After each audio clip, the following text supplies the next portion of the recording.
Derechos de la mujer. Los derechos de la mujer hacen referencia a la distinción de los derechos que se reconocen a las mujeres y niñas en diferentes sociedades del planeta. Mientras que en algunos lugares estos derechos están institucionalizados o respaldados por leyes, costumbres locales y el comportamiento social, en otros no se realiza el mismo trato, llegándose a reprimir, ignorar o incluso negar en contraposición con los derechos admitidos a los hombres y niños. Los temas que con más frecuencia se asocian con la noción de derechos de la mujer son entre otros los siguientes: derecho a la integridad, al control del propio cuerpo, derecho al sufragio, derecho a ocupar cargos públicos, derecho al trabajo, derecho a una remuneración justa e igualitaria, derecho a poseer propiedades, derecho a la educación, derecho a servir en el ejército, derecho a firmar contratos legales, y derechos matrimoniales y parentales. Historia. Culturas antiguas. China. El estatus de las mujeres en la antigua China era bajo, debido sobre todo a la costumbre del vendado de pies, una mutilación que provocaba que esas extremidades no crecieran más de 10 centímetros. Estos pies deformados dificultan el movimiento, limitando considerablemente cualquier actividad a las mujeres. A causa de la norma social de aislar a las mujeres de los hombres, las mujeres chinas se resisten a que las trataran los médicos, hombres, que practicaban la medicina occidental. La doctora misionera doctora Mary H. Fulton, 1854 a 1927, fue enviada al país por la Junta de Misiones en el extranjero de la Iglesia Presbiteriana de Estados Unidos, para fundar la primera facultad de medicina para mujeres en China, conocida como Escuela Hackett de Medicina, gracias a una generosa donación de Herbert A. Hackett. La facultad tenía la misión de diseminar el cristianismo y la medicina moderna, además de mejorar la situación social de las mujeres chinas. Grecia.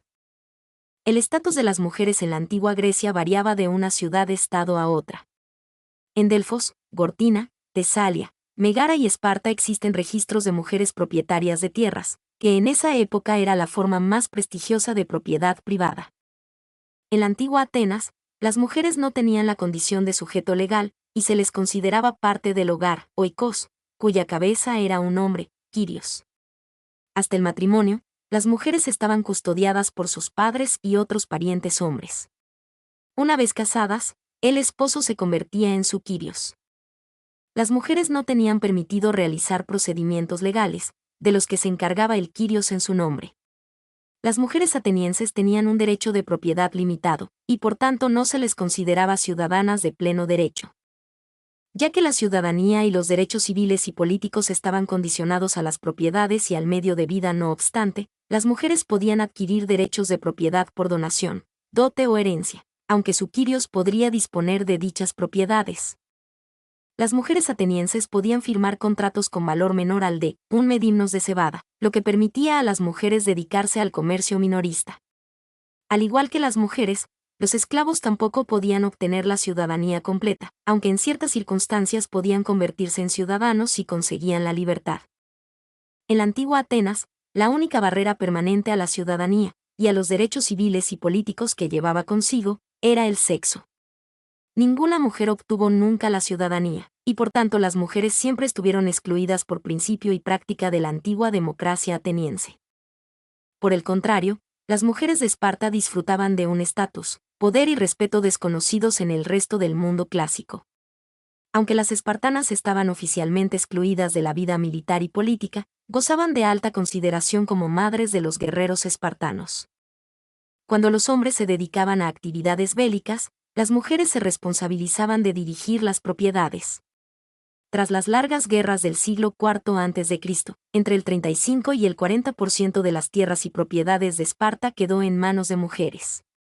En el periodo helenístico, algunos de los espartanos más ricos eran mujeres. Controlaban sus propiedades, así como las de los parientes que habían partido con el ejército. Las espartanas no solían casarse antes de los 20 años, y al contrario que las atenienses, que vestían con recato y rara vez salían de casa, las espartanas utilizaban ropa corta y ligera, y se movían con toda libertad. Tanto las niñas como los niños recibían educación y participaban en las gimnopedias, fiesta de los niños desnudos. Platón afirmaba que la concesión de derechos políticos y civiles a las mujeres alteraría sustancialmente la naturaleza del hogar y del Estado. Aristóteles, discípulo de Platón, negaba que las mujeres fueran esclavas o pudieran considerarse una propiedad, alegando que la naturaleza ha distinguido entre la mujer y el esclavo, pero opinaba que las esposas se podían comprar. Argumentaba que la principal actividad económica de las mujeres era la de cuidar la propiedad familiar creada por el hombre. Según Aristóteles, el trabajo de las mujeres no añadía valor porque el arte de la gestión del hogar no es idéntico al arte de la adquisición de riqueza, porque una utiliza el material que proporciona la otra.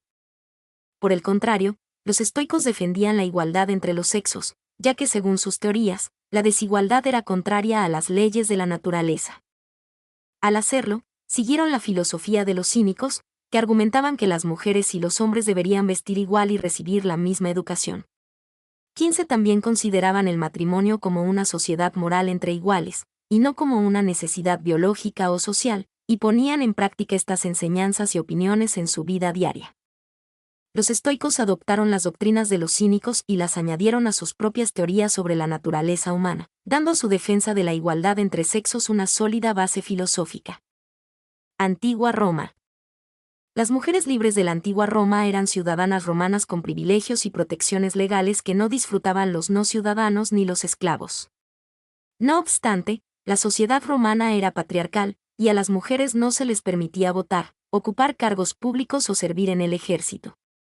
Las mujeres de clase alta ejercían influencia política a través del casorio y la maternidad. Durante la República, la madre de los Gracos y la madre de Julio César fueron señaladas como mujeres ejemplares que potenciaron las carreras de sus hijos. Durante el periodo imperial, las mujeres de la familia del emperador podían adquirir un considerable poder político, y se les representaba a menudo en el arte oficial y en las monedas. Pompeya Plotina ejerció influencia tanto en su marido, el emperador Trajano, como en su sucesor, Adriano. Se publicaban sus cartas y peticiones sobre temas oficiales, indicación de que sus opiniones tenían peso en la opinión pública. El estatus de un niño venía determinado por el de su madre. Tanto las hijas como los hijos estaban sujetos a la patria potestas, el poder del padre como cabeza de familia, pater familias. En el apogeo del imperio, siglos I y II, la situación legal de las hijas difería poco o nada de la de los hijos. Las hijas tenían los mismos derechos hereditarios que los hijos en caso de que el padre falleciera sin dejar testamento. Pareja uniendo sus manos en señal de matrimonio, institución idealizada por los romanos como pilar de la sociedad y alianza para tener y criar hijos, tratar los asuntos diarios, llevar vidas ejemplares y profesar afecto. En el primer periodo de la época republicana, la novia pasaba de estar bajo control de su padre a las manos de su marido. Después quedaba sujeta a la potestas, de su marido, aunque en menor grado que los hijos. Esta arcaica forma de matrimonio se había abandonado casi por completo en la época de Julio César, en la que, por ley, una mujer seguía estando bajo la autoridad paterna incluso después de trasladarse a casa de su marido.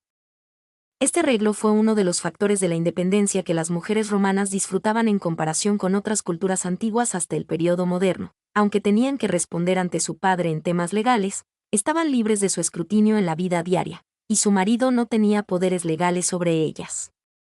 Cuando moría su padre, quedaban legalmente emancipadas sui juris. Una mujer casada retenía la propiedad de los bienes que había aportado al matrimonio. Aunque ser univira, mujer de un solo hombre, es decir, que solo se había casado una vez, era motivo de orgullo, el divorcio no estaba especialmente mal considerado, y tampoco el casarse rápidamente tras divorciarse o quedar viuda. La ley romana clásica prohibía que un marido maltratara a su esposa o la obligara a tener relaciones sexuales. El maltrato físico era causa suficiente de divorcio u otras acciones legales contra el marido.